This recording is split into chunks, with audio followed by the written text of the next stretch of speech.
Hi and welcome to my channel. My name is Antje and today I'll be talking about book number 5 in the Lord of the Rings series. I finished book number 3 and 4 about 4 months ago and I absolutely loved them and thought that I was going to continue with book number 5 straight away, but other books happened, so I only just picked up The Return of the King, and I really regret that I didn't get to this sooner, because getting back into Tolkien's writing and his world in general is not that easy.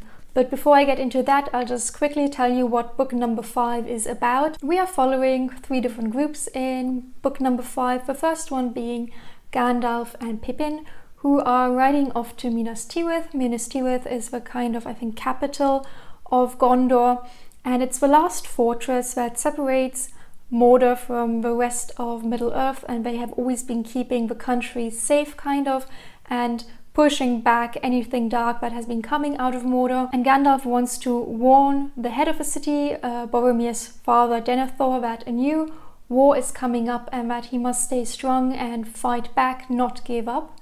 The second group we're following is Aragorn, Legolas and Gimli, who leave the Rohan riders back to go and find or raise the army of the dead to get them to join in the war against Mordor. And the last person we're following is Merry, who stays back with the riders of Rohan as they gather more riders and fighters before they make their way to Minas Tirith to support the city that is currently under siege. So there's a lot going on in book number 5, and we mostly focus on Pippin and Merry, which I'm really thankful for, because Aragorn is the most boring character of the entire book.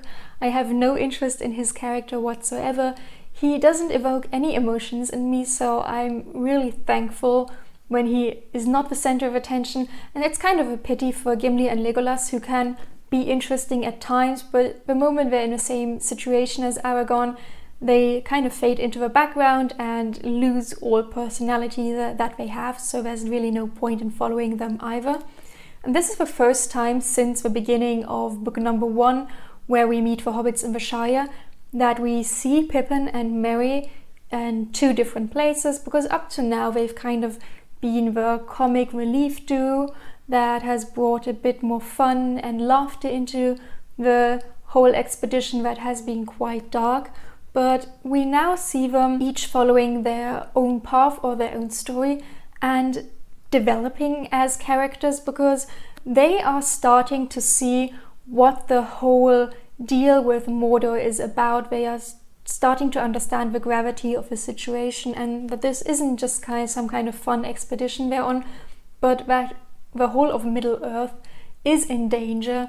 And so we get, on the one hand, Pippin, who in the city of Gondor pledges himself to Denethor and for the first time sees how a city must prepare when forces come to take it in. He realizes just how scared people are and how hopeless the situation actually is if Frodo and Sam don't destroy the ring.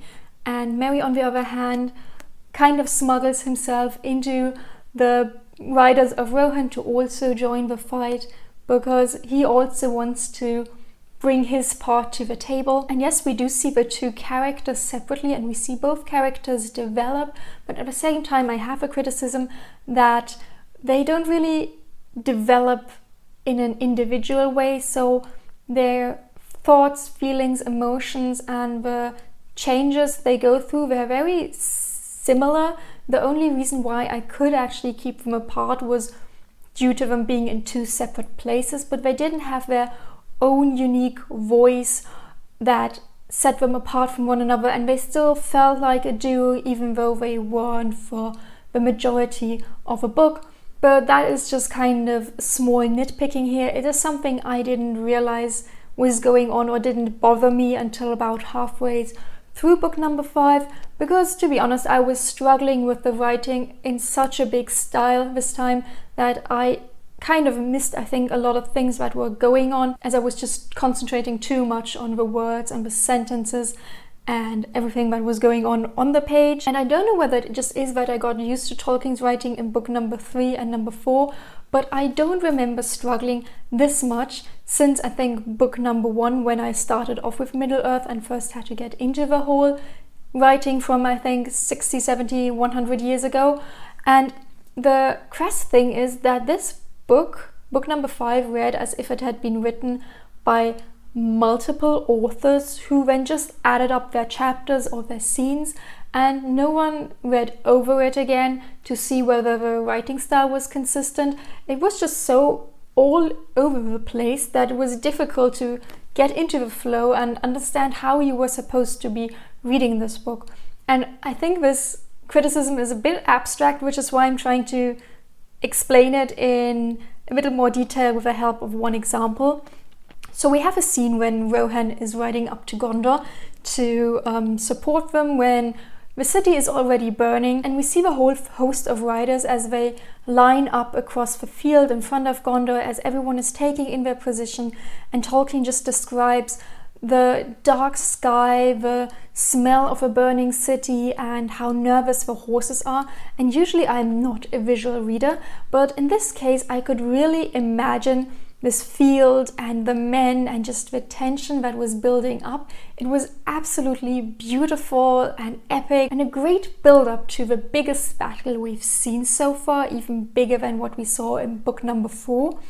And then we get into the battle and everything goes downhill from there. I think that must have been the worst chapter I've read in the entire series so far, because for one, we have this beautiful writing just a couple of pages before the battle starts, and then in the battle, within the first page, we have 3 sentences, and what I'm going to say now will sound a lot like school teacher's criticism, but it really annoyed me. We had 3 sentences, and they started with, and he, then Theoden, and I mean, it's nothing major. I mean, a book doesn't have to have wonderful linking words all the way through and doesn't have to be flowery all the way through, but this seemed kind of cheap and not well thought out of, and that just felt like the language was just a tool to convey information, but that Tolkien at that moment didn't care how it was conveyed, and it just seemed very choppy and not very elegant and just in general not well thought through, and it took so much enjoyment from me. But that was just also made so much worse by the painfully stilted dialogue that was also taking place during the battle. There were certain characters interacting and having, you know, epic bad guy versus good guy conversations, and it was painful.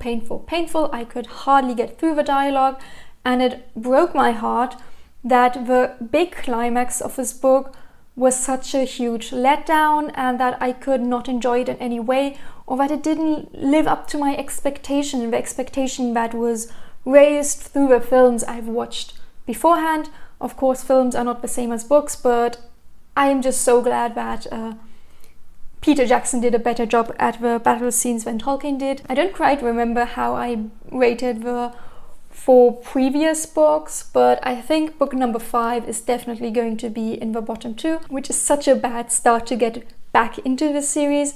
And I just hope that book number 6 is going to make up for the first half of The Return of the King. I haven't actually started it yet, so I don't know, it could go either way. I don't know. I just want the last battle to be epic. I want the destroyal of the ring to be epic. I just want to go out of the series feeling happy and fulfilled and being able to gush about like most of it. But if you want to find out how the story ends and how my story with The Lord of the Rings ends, please come back next week when I'll be discussing book number 6. I want to thank you so much for watching this video until the end. Please like it and subscribe to my channel. It really means the world to me, and I'll hopefully see you again next week. Bye.